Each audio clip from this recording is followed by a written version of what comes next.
আমার খেলা যখন ছিল তোমার সনে, তখন আজকের প্রবন্ধ কে জানতো, তখন ছিল এমনি করে আত্মা যখন আত্মাকে চায় আর কিছুতেই তাকে থামিয়ে রাখতে পারে না, তখনই পাপ জিনিসটা কি তা আমরা স্পষ্ট বুঝতে পারি। আমাদের চৈতন্য যখন বরফ গলা ঝর্ণার মতো ছুটে বেরোতে চায়, তখনই পথের বাধাকে সে সম্পূর্ণরূপে উপলব্ধি করতে পারে। এক মুহূর্ত আর তাকে ভুলে থাকতে পারে না। তাকে ক্ষয় করবার জন্যে, তাকে সরিয়ে ফেলবার জন্যে আমাদের পীড়িত চৈতন্য পাপের চারদিকে ফেনিল হয়ে উঠতে থাকে।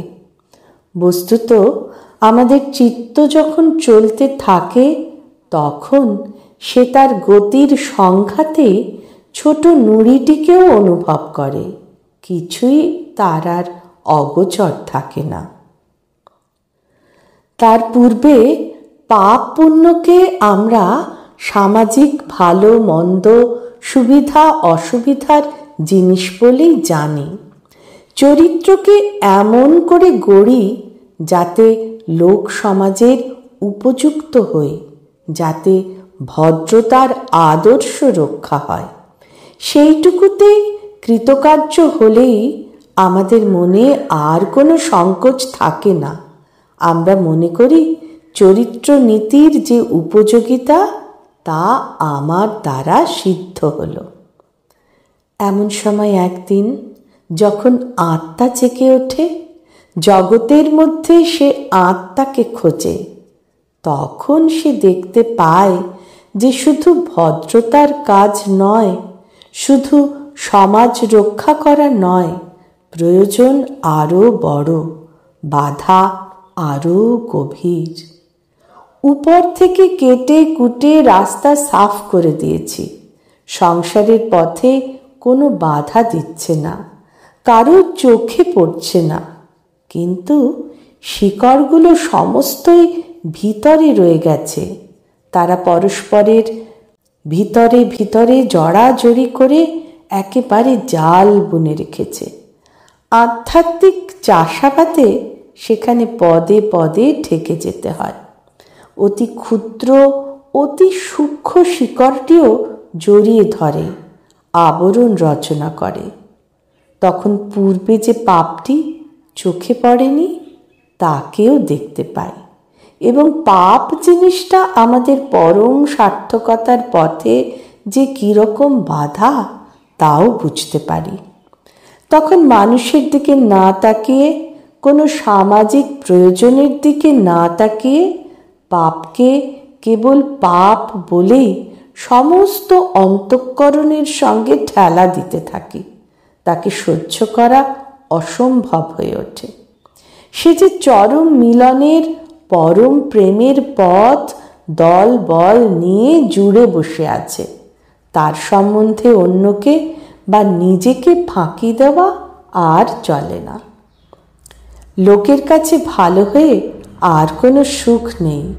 তখন সমস্ত অন্তঃকরণ দিয়ে সেই নির্মল স্বরূপকে বলতে হবে, বিশ্বানি দুরিতানি পরাশুভ, সমস্ত পাপ দূর করো, একেবারে বিশ্ব দূরিত সমস্ত পাপ একটুও বাকি থাকলে চলবে না, কেননা তুমি শুদ্ধাং অপাপ বিদ্ধাং। আত্মা তোমাকেই চায়, সেই তার একমাত্র যথার্থ চাওয়া, সেই তার শেষ চাওয়া। হে সর্বজ্ঞ, তোমাকে সর্বত্র প্রাপ্য, সকল দিক থেকে পেয়ে যুক্তাত্মা হব, সকলের মধ্যেই প্রবেশ লাভ করব। সেই আশ্চর্য সৌভাগ্যের ধারণাও এখন আমার মনে হয় না, কিন্তু এই অনুগ্রহটুকু করতে হবে যে তোমার পরিপূর্ণ প্রকাশের অধিকারী নাই হই, তবু আমার রুদ্ধ দ্বারের ছিদ্র দিয়ে তোমার সেইটুকু আলোক আসুক, যে আলোকে ঘরের আবদ্ধ অন্ধকারকে আমি অন্ধকার বলে জানতে পারি। রাত্রে দ্বার জানলা বন্ধ করে অচেতন হয়ে ঘুমিয়েছিলাম। সকালবেলায় দ্বারের ফাঁক দিয়ে যখন আলো ঢুকল, তখন জড়সজ্জায় পড়ে থেকে হঠাৎ বাইরের সুনির্মল প্রভাতের আবির্ভাব আমার তন্দ্রালস চিত্তকে আঘাত করল। তখন তপ্ত শয্যার তাপ অসহ্য বোধ হল। তখন নিজের নিঃশ্বাস কলুষিত বদ্ধ ঘরের বাতাস আমার নিঃশ্বাস রোধ করতে লাগল। তখন তো আর থাকতে পারা গেল না। তখন উন্মুক্ত নিখিলের স্নিগ্ধতা, নির্মলতা, পবিত্রতা, সমস্ত সৌন্দর্য, সৌগন্ধ, সঙ্গীতের আভাস আমাকে আহ্বান করে বাইরে নিয়ে এলো।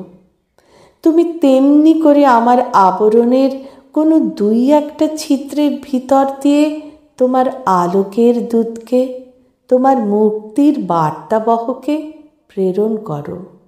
তাহলেই নিজের আবদ্ধতার তাপ এবং কলুষ এবং অন্ধকার আমাকে আর সুস্থির হতে দেবে না।